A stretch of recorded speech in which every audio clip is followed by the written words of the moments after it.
और जय हिंद, वंदे मातरम। हिंदू सम्राट बाला साहब ठाकरे जी की 96वीं जयंती पर उद्धव ठाकरे ने भारतीय जनता पार्टी के साथ गठबंधन को लेकर सारी अटकलों का जवाब दे दिया है।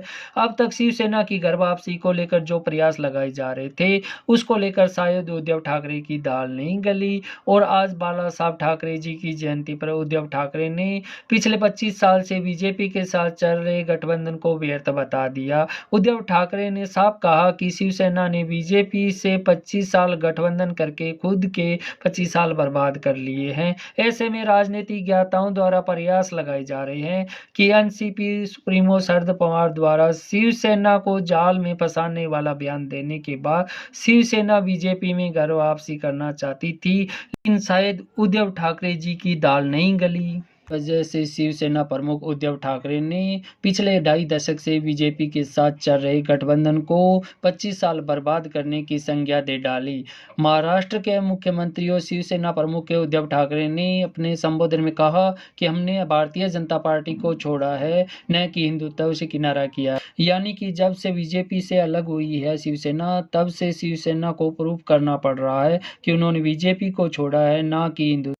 हालांकि यह बात आम जनता जानती है कि महाराष्ट्र के मुख्यमंत्री और शिवसेना प्रमुख के उद्धव ठाकरे ने हिंदुत्व को छोड़कर की कांग्रेस नीति को अपना लिया है। इसीलिए एनसीपी सुप्रीमो शरद पवार और कांग्रेस आलाकमान सोनिया गांधी के सामने घुटने टेकने का निर्णय है वह उद्धव ठाकरे ने लिया था, क्योंकि उन्होंने हिंदुत्व से किनारा करने का फैसला ले लिया था। इस पर बीजेपी नेता अमित मालविया और राम कदम ने सवाल उठाते हुए कहा है कि शिवसेना प्रमुख उद्धव ठाकरे ने बाला साहब ठाकरे जी के फैसले पर सवाल खड़े किए हैं, क्योंकि बाला साहब ठाकरे जी ने ही बीजेपी के साथ गठबंधन करने का फैसला लिया था।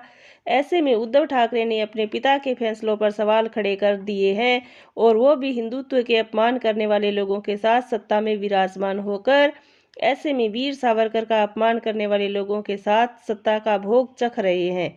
शिवसेना के मुखिया हिंदुत्व पर अपना ज्ञान बांटना बंद करें। इसी पर आगे बढ़ते हुए शिवसेना प्रमुख उद्धव ठाकरे ने कहा कि हमें गृह मंत्री अमित शाह की चुनौती मंजूर है।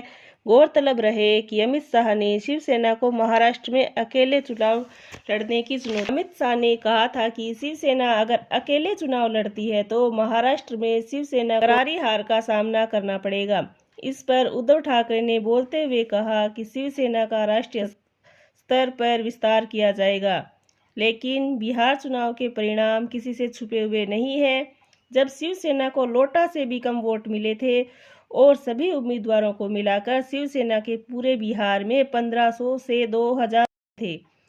बिहार विधानसभा चुनाव में शिवसेना को करारी हार का सामना करना पड़ा था, जिसके बाद उद्धव ठाकरे की काफ़ी किरकिरी हुई थी।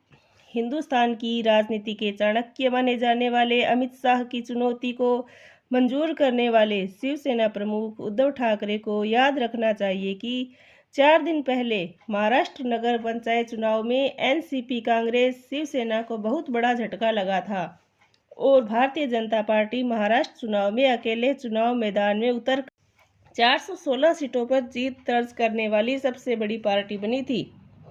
लेकिन एनसीपी सुप्रीमो शरद पवार और बीजेपी नेताओं के बीच पक रही खिचड़ी पर परवाह नहीं करने के कारण सरकार टिकी हुई है। फिलहाल महाविकास बाड़ी गठबंधन में उद्धव ठाकरे की वापसी को लेकर कि क्या किसी तरह के रास्ते खुल सकते हैं। में हमारे वीडियो को लाइक, चैनल को सब्सक्राइब करें, बेल आइकन बटन को दबाएं।